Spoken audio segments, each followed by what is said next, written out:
Lines written as a school exercise. William Wordsworth &quo.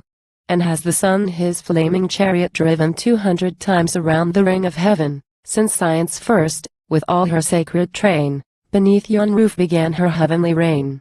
While thus I mused, methought, before mine eyes, the power of education seemed to rise. Not she whose rigid precepts trained the boy dead to the sense of ever finer joy. Nor that vile wretch who bade the tender age spurn reason's law and humor passion's rage. But she who trains the generous British youth in the bright paths of fair majestic truth, emerging slow from Academus grove in heavenly majesty she seemed to move. Stern was her forehead, but a smile serene softened the terrors of her awful mien. Close at her side were all the powers, designed to curb, exalt, reform the tender mind. With panting breast, now pale as winter snows, now flushed as Hebe, emulation rose. Shame followed after with averted eye, and hue far deeper than the Tyrian dye. Last industry appeared with steady pace, a smile sat beaming on her pensive face. I gazed upon the visionary train, threw back my eyes, returned, and gazed again. When lo! The heavenly goddess thus began, through all my frame the pleasing accents ran. &quo.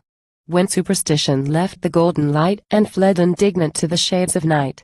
When pure religion reared the peaceful breast and lulled the warring passions into rest, drove far away the savage thoughts that roll in the dark mansions of the bigot's soul, enlivening hope displayed her cheerful ray, and beamed on Britain's sons a brighter day. So when on ocean's face the storm subsides, hushed are the winds and silent are the tides. The God of day, in all the pomp of light, moves through the vault of heaven, and dissipates the night. What o'er the main a trembling luster plays, the glittering waves reflect the dazzling blaze. Science with joy saw superstition fly before the luster of religion's eye. With rapture she beheld Britannia smile, clapped her strong wings, and sought the cheerful isle. The shades of night no more the soul involve, she sheds her beam, and, lo! the shades dissolve. No jarring monks, to gloomy cell confined, with mazy rules perplex the weary mind. No shadowy forms entice the soul aside, secure she walks, philosophy her guide.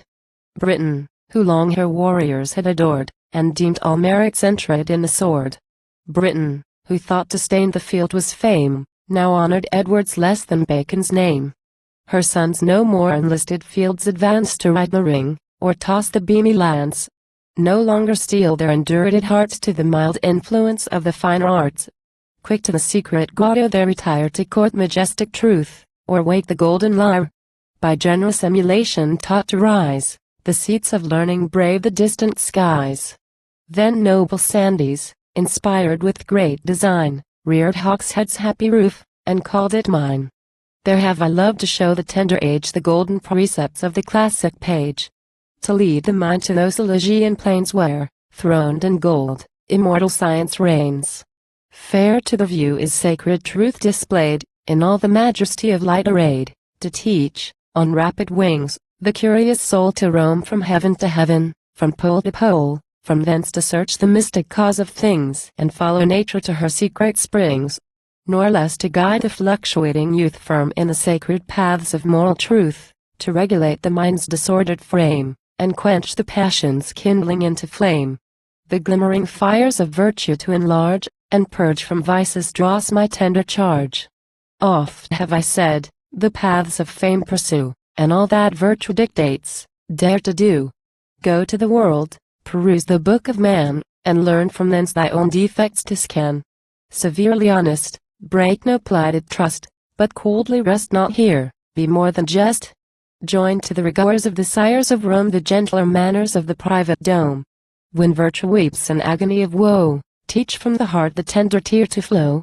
If pleasure's soothing song thy soul entice, or all the gaudy pomp of splendid vice, arise superior to the siren's power, the wretch, the short-lived vision of an hour, soon fades her cheek, her blushing beauties fly, as fades the checkered bow that paints the sky, so shall thy sire, whilst hope his breast inspires, and wakes anew life's glimmering trembling fires. Hear Britain's sons rehearse thy praise with joy, look up to heaven, and bless his darling boy. If ere these precepts quelled the passion's strife, If ere they smoothed the rugged walks of life, if ere they pointed forth the blissful way that guides the spirit to eternal day, do thou, if gratitude inspire thy breast, spurn the soft fetters of lethargic rest. Awake, awake, and snatch the slumbering lyre, let this bright morn and Sandys the song inspire. Ampersand quo. A looked obedience, the celestial fair smiled like the morn, and vanished into air. Ampersand quo.